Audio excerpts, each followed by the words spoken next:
ನಮಸ್ಕಾರ ಸ್ನೇಹಿತರೆ, story world ಅನ್ನೋ ಚಾನಲ್ಗೆ ಸ್ವಾಗತ. ಎಲ್ಲ ರಾಜರನ್ನು ಸೋಲಿಸಿ ರುಕ್ಮಿಣಿಯನ್ನು ದ್ವಾರಕೆಗೆ ಕರೆದೊಯ್ದರು ಕೃಷ್ಣ ಅವರು ಹೇಗೆ ಎಂದು ಈ ಕಥೆಯಲ್ಲಿ ತಿಳಿಯೋಣ. ಜರಸಂಧನ ನಾಯಕತ್ವದಲ್ಲಿದ್ದ ರಾಜರೆಲ್ಲ ಕೃಷ್ಣನನ್ನು ರುಕ್ಮಿಣಿಯನ್ನು ಅಪಹರಿಸುವುದಕ್ಕಾಗಿ ಬಹು ರೋಷಗೊಂಡರು. ರುಕ್ಮಿಣಿಯ ಚೆಲುವೆಗೆ ಬೆರಗಾಗಿ ಅವರೆಲ್ಲರೂ ತಮ್ಮ ಕುದುರೆಗಳಿಂದ ತಮ್ಮ ಆನೆಗಳಿಂದ ಬಿದ್ದು ಬಿಟ್ಟರು. ಆದರೆ ಈಗ ಅವರು ನಿಂತುಕೊಂಡ ಸರಿಯಾಗಿ ಶಸ್ತ್ರಾಸ್ತ್ರವನ್ನು ಪ್ರಯತ್ನಿಸಿದರು. ತಮ್ಮ ಬಿಲ್ಲು ಬಾಣಗಳನ್ನು ತೆಗೆದುಕೊಂಡರು. ಅವರು ರಥದಲ್ಲಿ, ಕುದುರೆಗಳ ಮೇಲೆ ಮತ್ತು ಆನೆಗಳ ಮೇಲೆ ಕೃಷ್ಣನು ಬೆನ್ನಟ್ಟಿ ಹೋದರು. ಅವರನ್ನು ತಡೆಯಲು ಯದುಕುಲದ ಸೈನಿಕರು ತಿರುಗಿ ನಿಂತು ಅವರನ್ನೆಲ್ಲ ಎದುರಿಸಿದರು. ಹೀಗೆ ಎರಡು ರಣೋತ್ಸಾಹಿಕ ಗುಂಪುಗಳ ನಡುವೆ ಘೋರ ಹೋರಾಟ ಪ್ರಾರಂಭವಾಯಿತು. ಕೃಷ್ಣನನ್ನು ವಿರೋಧಿಸುತ್ತಿದ್ದ ರಾಜನಿಗೆ ಜರಸಂಧನು ನಾಯಕ. ಅವರೆಲ್ಲ ಯುದ್ಧ ನಿಪುಣರು. ಮೋಡವು ಪರ್ವತದ ಮುಖವನ್ನು ಧಾರಾಕಾರ ಮಳೆಯಿಂದ ಅಪ್ಪಳಿಸುವಂತೆ ಅವರು ಯಾದವ ಯೋಧರ ಕಡೆಗೆ ಬಾಣಗಳನ್ನು ಬಿಡಲು ಪ್ರಾರಂಭಿಸಿದರು. ಪರ್ವತ ಮುಖದ ಮೇಲೆ ಒಟ್ಟಾಗಿ ಸೇರಿಕೊಂಡ ಮೋಡವು ಹೆಚ್ಚಾಗಿ ಚಲಿಸುವುದಿಲ್ಲ. ಆದುದರಿಂದ ಬೇರೆಗಡೆಗಳಿಂದ ಪರ್ವತ ಮೇಲೆ ಮಳೆ ರಭಸವು ಬಹು ಹೆಚ್ಚಾಯಿತು. ಕೃಷ್ಣನನ್ನು ವಿರೋಧಿಸಿದ ರಾಜರನ್ನು ಅವರನ್ನು ಸೋಲಿಸಿ ರುಕ್ಮಿಣಿಯನ್ನು ಅವನ ವಶದಿಂದ ತಾವು ತೆಗೆದುಕೊಳ್ಳಬೇಕೆಂದು ತಮ್ಮಿಂದಾದಷ್ಟು ತೀವ್ರವಾಗಿ ಹೋರಾಡಿದರು. ಕೃಷ್ಣನ ಪಕ್ಕದಲ್ಲಿ ಕುಳಿತಿದ್ದ ರುಕ್ಮಿಣಿಯು ಎದುಪಕ್ಷದ ಸೈನಿಕರ ಮುಖದ ಮೇಲೆ ಬಾಣಗಳ ಮಳೆ ಸುರಿಯುವುದನ್ನು ನೋಡಿದಳು. ಬಹು ಭಯದಿಂದ ಅವಳು ಕೃಷ್ಣನ ಮುಖವನ್ನು ನೋಡುತ್ತಾ ತನ್ನೊಬ್ಬಳಿಗಾಗಿ ಅವನು ಇಷ್ಟೊಂದು ಅಪಾಯವನ್ನು ಎದುರಿಸುವುದಕ್ಕಾಗಿ ತನ್ನ ಕೃತಜ್ಞತೆಗಳನ್ನು ಹೇಳಿದಳು. ಅವಳ ಕಣ್ಣುಗಳು ಅತ್ತಿತ್ತ ಚಲಿಸಿದವು. ಅವಳಿಗೆ ಬಹು ದುಃಖವಾದಂತೆ ಕಂಡಿತು. ಕೃಷ್ಣನು ಕೂಡಲೇ ಅವಳ ಮನಸ್ಸನ್ನು ಅರ್ಥ ಮಾಡಿಕೊಂಡನು. ಈ ಮಾತುಗಳಿಂದ ಅವಳಿಗೆ ಧೈರ್ಯ ಕೊಟ್ಟನು. ಪ್ರಿಯ ರುಕ್ಮಿಣಿ, ಚಿಂತಿಸಬೇಡ. ಯದುವಂಶದ ಸೈನಿಕರು ಎದುರಿಸುವ ಸೈನಿಕರನ್ನೆಲ್ಲ ವಿಳಂಬವಿಲ್ಲದೆ ಕೊಂದು ಬಿಡುತ್ತೇನೆ ಎಂದು ಧೈರ್ಯವಾಗಿ ಹೇಳಿ ಅವರಿಗೆ ಧೈರ್ಯವನ್ನು ತುಂಬಿದರು. ಕೃಷ್ಣನು ರುಕ್ಮಿಣಿಯೊಡನೆ ಮಾತನಾಡುತ್ತಿದ್ದಾಗ ಬಲರಾಮನ ನಾಯಕತ್ವದಲ್ಲಿದ್ದ ಯಾದವ ಸೈನಿಕರು ಶತ್ರು ಸೈನ್ಯದ ಸೈನಿಕರ ಹಠಮಾರಿ ವಿರೋಧವನ್ನು ಸಹಿಸಲಾರದೆ ಅವರು ಕುದುರೆಗಳು, ಆನೆಗಳು ಮತ್ತು ರಥಗಳ ಮೇಲೆ ಬಾಣಗಳ ಮಳೆಗಳೆದರು. ಬಲರಾಮನಿಗೆ ಸಂಘರ್ಷಗೊಂದು ಗದಾಧಾರನೆಂದು ಹೆಸರು. ಯುದ್ಧವು ಮುಂದುವರೆದಂತೆ ಶತ್ರು ರಾಜ್ಯರುಗಳು ಸೈನಿಕರು ತಮ್ಮ ಕುದುರೆಗಳು, ಆನೆಗಳು ಮತ್ತು ರಥಗಳಿಂದ ಕೆಳಗೆ ಬೀಳಾರಂಭಿಸಿದರು. ಸ್ವಲ್ಪ ಹೊತ್ತಿನಲ್ಲೇ ಕಿರೀಟಗಳು ಮತ್ತು ರತ್ನಾಭರಣಗಳಿಂದ ಅಲಂಕೃತವಾದ ಲಕ್ಷಾಂತರ ರುಂಡಗಳು ರಣಭೂಮಿಯಲ್ಲಿ ಬಿದ್ದುದು ಕಂಡಿತು. ಯೋಧರು ಬಿಲ್ಲುಗಳು, ಬಾಣಗಳು ಮತ್ತು ಗದೆಗಳೊಡನೆ ಅವರ ಕೈಗಳು ಕತ್ತರಿಸಿ ಹೋದವು. ಒಂದು ರುಂಡದ ಮೇಲೆ ಮತ್ತೊಂದು ರುಂಡ ಬಿದ್ದಿತ್ತು. ಒಂದು ಕುದುರೆಯ ಮೇಲೆ ಇನ್ನೊಂದು ಕುದುರೆ ಬಿದ್ದಿತ್ತು. ಎಲ್ಲ ಕಾಲು ಆಳುಗಳು ಅವರ ಒಂಟೆಗಳ, ಆನೆಗಳ ತಲೆಗಳಿಗೆ ಕತ್ತರಿಸಿ ಹೋಗಿ ಕೆಳಗೆ ಬಿದ್ದವು.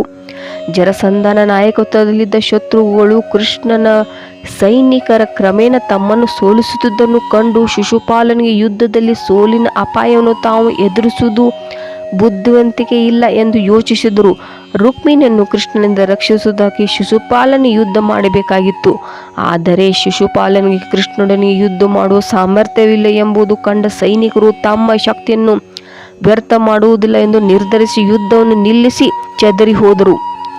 ಕೆಲವರು ರಾಜ್ಯರು ಸೌಜನ್ಯಕ್ಕಾಗಿ ಶಿಶುಪಾಲನ ಬಳಿಗೆ ಹೋದರು. ಹೆಂಡತಿಯನ್ನು ಕಳೆದುಕೊಂಡು ಮನುಷ್ಯನಂತೆ ಅವನು ಧೈರ್ಯವನ್ನು ಕಳೆದುಕೊಂಡುದನ್ನು ಕಂಡರು. ಅವನ ಮುಖವು ಒಣಗಿ ಹೋಯಿತು. ಅವನು ಶಕ್ತಿಯನ್ನು ಕಳೆದುಕೊಂಡಿದ್ದನು. ಅವನು ದೇಹಕಾಂತಿ ಮಾಯವಾಯಿತು. ಅವರು ಶಿಶುಪಾಲನಿಗೆ ಹೀಗೆ ಹೇಳಿದರು: ಪ್ರಿಯ ಶಿಶುಪಾಲ, ಹೀಗೆ ಧೈರ್ಯಗೆಡಬೇಡ. ನೀನೊಬ್ಬ ರಾಜ ಮತ್ತು ಯೋಧಶ್ರೇಷ್ಠ. ನಿನ್ನಂಥ ಮನುಷ್ಯನಿಗೆ ಸಂಕಟ ಮತ್ತು ಸಂತೋಷ ಪ್ರಶ್ನೆನೇ ಇಲ್ಲ. ಏಕೆಂದರೆ ಇವೆರಡು ಸ್ಥಿತಿಗಳು ಶಾಶ್ವತ ಅಲ್ಲ. ಧೈರ್ಯವನ್ನು ತೆಗೆದುಕೋ. ಈ ತಾತ್ಕಾಲಿಕ ಸೋಲಿಂದ ನಿರಾಶವಾಗಬೇಡ. ಎಷ್ಟಾದರೂ ನಾವೇ ಕಟ್ಟೆರೆ ನಂಟರಲ್ಲ. ಮಾಂತ್ರಿಕನ ಕೈಯಲ್ಲಿದ್ದ ಗೊಂಬೆಗಳು ಕುಣಿಯುವಂತೆ ನಾವೆಲ್ಲೂ ಪರಮಪ್ರಭುವಿನ ಸಂಕಲ್ಪದಂತೆ ಕುಣಿಯುತ್ತಿದ್ದೇವೆ. ಅವನ ಸಂಕಲ್ಪದಿಂದಲೇ ಸಂಕಟವನ್ನು ಮತ್ತು ಸುಖವನ್ನು ಅನುಭವಿಸುತ್ತೇವೆ. ಆದುದರಿಂದ ಸುಖ ಸಂಕಷ್ಟಗಳೆಲ್ಲ ಸನ್ನಿವೇಶಗಳಲ್ಲಿಯೂ ಸಮವಾಗಿರುತ್ತವೆ. ಸೋಲಿನ ಆಘಾತಕ್ಕೆಲ್ಲ ರುಕ್ಮಿಣಿಯು ಅಣ್ಣ ರುಕ್ಕಿಯು ಅಸೂಯೆ ಕಾರಣ. ತಂಗಿಯನ್ನು ಶಿಶುಪಾಲನಿಗೆ ಕೊಟ್ಟು ಮದುವೆ ಮಾಡಕ್ಕೆಂದು ತೀರ್ಮಾನಿಸಿದಂತ ಕೃಷ್ಣನು ಅವಳನ್ನು ಅಪಹರಿಸಿಕೊಂಡು ಹೋಗು. ರುಕ್ಕಿಗೆ ಹತಾಶೆ ಆಯಿತು. ಅವನ ಭಾವನಾಗಬೇಕಾಗಿದ್ದ ಶಿಶುಪಾಲನು ಮನೆಗೆ ಹಿಂದಿರುಗಿದರು. ಬಹು ತಳಮಳಗೊಂಡರು. ರುಕ್ಮಿಣಿಯು ತಾನೇ ಕೃಷ್ಣನಿಗೆ ಬುದ್ಧಿ ಕಲಿಸಲು ತೀರ್ಮಾನಿಸಿದ್ದನು. ಸಾವಿರಾರು ಆನೆಗಳು, ಕುದುರೆಗಳು, ರಥಗಳು ಮತ್ತು ಕಾಲಾಳುಗಳಿದ್ದ ತನ್ನ ಸೈನ್ಯಕ್ಕೆ ಕರೆದುಕೊಂಡು ಹಿಂದಿರುಗಿದನು. ಈ ಸೈನ್ಯದೊಡನೆ ದ್ವಾರಕಾಭಿಮಾನಿಯಾಗಿ ಹೊರಟರು. ಕೃಷ್ಣನನ್ನು ಬೆನ್ನಟ್ಟಿದ್ದನು. ತನ್ನ ಪ್ರತಿಷ್ಠೆಯನ್ನು ಪ್ರದರ್ಶಿಸಲು ಹಿಂದಕ್ಕೆ ಹೋಗಿದ್ದ ರಾಜರ ಮುಂದೆ ಭರವಸೆಯನ್ನು ಘೋಷಿಸಿದನು. ತನ್ನ ತಂಗಿ ರುಕ್ಮಿಣಿಯನ್ನು ಮದುವೆಯಾಗಲು ಶಿಶುಪಾಲನಿಗೆ ಸಹಾಯ ಮಾಡಲು ನಿಮ್ಮೆಲ್ಲರಿಂದ ಸಾಧ್ಯವಾಗಲಿಲ್ಲ. ಆದರೆ ಕೃಷ್ಣನು ರುಕ್ಮಿಣಿಯನ್ನು ಕರೆದೊಯ್ಯಲು ನಾನು ಅವಕಾಶವನ್ನು ಕೊಡಲಾರೆ. ನಾನು ಅವನಿಗೆ ಬುದ್ಧಿಯನ್ನು ಕಲಿಸುತ್ತೇನೆ. ಈಗ ಅಲ್ಲಿಗೆ ಹೋಗುತ್ತೇನೆ. ತಾನು ಬಹುದೊಡ್ಡ ಸೈನ್ಯಾಧಿಪತಿಯಾಗಿಂತೆ ತೋರಿಕೊಂಡು ಎಲ್ಲ ರಾಜರ ಮುಂದೆ ಹೀಗೆ ಪ್ರತಿಜ್ಞೆ ಮಾಡಿದನು. ಕೃಷ್ಣನೊಡನೆ ಯುದ್ಧ ಮಾಡಿ ನನ್ನ ತಂಗಿಯನ್ನು ಅವರ ಹಿಡಿತದಿಂದ ಬಿಡಿಸಿ ಕರೆದುಕೊಂಡು ಬರುವವರೆಗೆ ನಾನು ರಾಜಧಾನಿ ಕುಂಟಿನಗೆ ಹಿಂದಕ್ಕೆ ಬರುವುದಿಲ್ಲ. ನಿಮ್ಮೆಲ್ಲರೆದುರು ಈ ಪ್ರತಿಜ್ಞೆಯನ್ನು ಮಾಡುತ್ತೇನೆ. ನಾನು ಅದನ್ನು ಪೂರೈಸುವುದು ನೀವೇ ನೋಡುವಿರಿ. ಈ ಬಡಪಾಯಿ ನಂತರ ರುಕ್ಮಿಣಿಯು ರಥವನ್ನೇರಿ ತನ್ನ ಸಾರಥಿಗೆ ಕೃಷ್ಣನು ಬೆನ್ನಟ್ಟುವಂತೆ ಹೇಳಿದನು. ಅವನು ಹೀಗೆಂದನು, ಅವನೊಂದಿಗೆ ಕೂಡಲೇ ಯುದ್ಧ ಮಾಡಬೇಕೆಂದು ನನ್ನ ಅಪೇಕ್ಷೆ. ಕ್ಷತ್ರಿಯರೊಂದಿಗೆ ಕುಟಿಲೋಪಾಯದಿಂದ ಯುದ್ಧ ಮಾಡುವ ಈ ದನ ಕಾಯುವ ಹುಡುಗನಿಗೆ ಬಹು ಗರ್ವ ಬಂದಿತ್ತು. ಆದರೆ ಇಂದು ನಾನು ಅವನಿಗೆ ಒಳ್ಳೆಯ ಬುದ್ಧಿ ಕಲಿಸುತ್ತೇನೆ. ನನ್ನ ತಂಗಿಯನ್ನು ಅಪಹರಿಸುವುದಷ್ಟೇ ಇವನಿಗೆ ದುರಹಂಕಾರ ಬಂದಿದೆ. ನನ್ನ ಹರಿತವಾದ ಬಾಣಗಳಿಂದ ಅವನಿಗೆ ಇಂದು ಒಳ್ಳೆ ಪಾಠವನ್ನು ಕಲಿಸುತ್ತೇನೆ. ಹೀಗೆ ದೇವತಾಂ ಪರಮ ಪುರುಷನ ಶಕ್ತಿಯನ್ನು ಮತ್ತು ಕಾರ್ಯಗಳನ್ನು ತಿಳಿಯದ ಈ ದಡ್ಡ ರುಕ್ಕಿಯು ಉದ್ದಟ ಬೆದರಿಕೆಗಳನ್ನು ಹಾಕಲು ಪ್ರಾರಂಭಿಸಿದನು. ಬಹುಬೇಗ ಅವನು ಕೃಷ್ಣನ ಎದುರಿಗೆ ನಿಂತು ಮೂರ್ಖತನದಿಂದ ಮತ್ತೆ ಅವನಿಗೆ ಒಂದು ನಿಮಿಷ ನಿಂತು ನನ್ನೊಡನೆ ಯುದ್ಧ ಮಾಡು ಎಂದು ಹೇಳಿದನು. ಹೀಗೆ ಹೇಳಿದ ಕೂಡಲೇ ಅವನು ಧನಸ್ಸನ್ನು ಎತ್ತಿಕೊಂಡು ಕೃಷ್ಣನ ದೇಹಕ್ಕೆ 3 ಬಲವಾದ ಬಾಣಗಳನ್ನು ಹೊಡೆದನು. ಅನಂತರ ಅವನು ಕೃಷ್ಣನು ಯದುಕುಲದ ಅತ್ಯಂತ ಅಸಹ್ಯಕರ ವಂಶಜನೆಂದು ತೆಗಳಿ ಯಜ್ಞದಲ್ಲಿ ಬಳಸಲೆಂದು ಇಟ್ಟ ತುಪ್ಪವನ್ನು ಕಾಗೆಯು ಅಪಹರಿಸಿಕೊಂಡು ಹೋಗುವಂತೆ ನೀನು ನನ್ನ ತಂಗಿಯನ್ನು ಕರೆದುತ್ತಿದ್ದೀಯಾ? ನಿನ್ನ ಸೈನ್ಯ ಬಲದಿಂದ ನಿನಗೆ ಅಹಂಕಾರವು ಬಂದಿದೆ. ಆದರೆ ನೀನು ಧರ್ಮಯುದ್ಧವನ್ನು ಮಾಡಲಾರೆ. ನೀನು ನನ್ನ ತಂಗಿಯನ್ನು ಕರೆದೊಯ್ಯುತ್ತಿದ್ದೀಯಾ? ಈಗ ನಿನ್ನ ಸುಳ್ಳು ಪ್ರತಿಷ್ಠೆಯನ್ನು ಕಿತ್ತು ಹಾಕುತ್ತೇನೆ.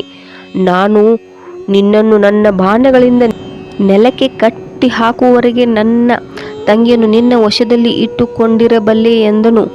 ರುಕ್ಕಿಯ ಈ ಹುಚ್ಚು ಮಾತುಗಳನ್ನು ಕೇಳಿ ಕೃಷ್ಣನು ಕೂಡಲೇ ಒಂದು ಬಾಣದಿಂದ ಅವನ ಬಿಲ್ಲಿನ ಹೆದೆಯನ್ನು ಕತ್ತರಿಸಿ ಅವನು ಮತ್ತೊಂದು ಬಾಣವನ್ನು ಬಿಡದಂತೆ ಮಾಡಿದನು. ರುಕ್ಕಿಯು ಕೂಡಲೇ ಇನ್ನೊಂದು ಬಿಲ್ಲನ್ನು ತೆಗೆದುಕೊಂಡು ಕೃಷ್ಣನಿಗೆ 5 ಬಾಣಗಳನ್ನು ಹೊಡೆದನು.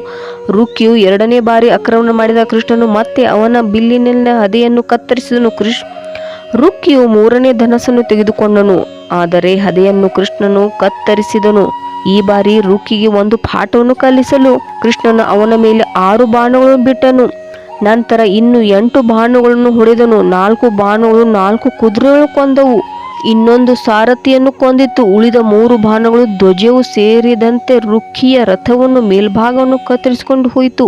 ರುಕ್ಕಿಯ ಬಾಣಗಳೆಲ್ಲ ಮುಗಿದು ಹೋದವು. ಅವನು ಕತ್ತಿಗಳು, ಗುರಾಣಿಗಳು, ತ್ರಿಶೂಲಗಳು, ಈಟಿರಗಳು ಮತ್ತಿತರ ಆಯುಧಗಳು ಬಳಸಿ ಹೊರಟಿದ್ದನು. ಆದರೆ ಕೃಷ್ಣನ ಹಿಂದಿನ ರೀತಿಯಲ್ಲೇ ಅವನ್ನೆಲ್ಲ ಕತ್ತರಿಸಿ ಹಾಕಿದನು. ತನ್ನ ಪ್ರಯತ್ನಗಳೆಲ್ಲ ಮತ್ತೆ ವಿಫಲವಾದನ್ನು ಕಂಡು ರುಕ್ಕಿಯು ತನ್ನ ಕತ್ತಿಯನ್ನು ತೆಗೆದುಕೊಂಡು ನೊಣವು ಬೆಂಕಿಯತ್ತ ಧಾವಿಸುವಂತೆ ವೇಗವಾಗಿ ಕೃಷ್ಣನ ಕಡೆ ಧಾವಿಸಿದನು.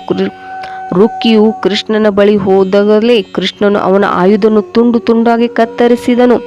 ಈ ಬಾರಿ ಕೃಷ್ಣನು ಹರಿತವಾದ ತನ್ನ ಕತ್ತಿಯನ್ನು ಹೊರಿಸಿದನು. ರುಕ್ಕಿಯನ್ನು ಕೊಲ್ಲುವುದರಲ್ಲಿ ಇದ್ದನು. ಆದರೆ ರುಕ್ಕಿಯು ತಂಗಿ ರುಕ್ಮಿಣಿಯು ಈ ಬಾರಿ ಕೃಷ್ಣನು ತನ್ನ ಅಣ್ಣನ್ನು ಕ್ಷಮಿಸುವುದಿಲ್ಲ ಎಂದು ಅರ್ಥ ಮಾಡಿಕೊಂಡು ಕೃಷ್ಣನ ಚರಣ ಕಮಲಗಳಿಗೆ ನಮಸ್ಕರಿಸಿ ಭಯದಿಂದ ಗಡಗಡ ನಡುಗುತ್ತಿದ್ದ ತನ್ನ ಪತಿಗೆ ವಿನಂತಿ ಮಾಡಲು ಹೀಗೆ ಶ್ರೀಕೃಷ್ಣವರು ಎಲ್ಲ ರಾಜರನ್ನು ಸೋಲಿಸಿ ರುಕ್ಮಿಣಿಯನ್ನು ದ್ವಾರಕೆಗೆ ಕರೆದುಕೊಂಡು ಹೋದಾಗ ಏನಾಯ್ತೆಂದು ಮುಂದಿನ ವಿಡಿಯೋದಲ್ಲಿ ನೋಡೋಣ. ಈ ಕಥೆ ನಿಮಗೆ ಇಷ್ಟವಾಗಿದ್ದಲ್ಲಿ ಲೈಕ್ ಮಾಡಿ, ಶೇರ್ ಮಾಡಿ ಮತ್ತು ಸಬ್ಸ್ಕ್ರೈಬ್ ಮಾಡಿ. ಹರೇ ಕೃಷ್ಣ, ಹರೇ ರಾಮ.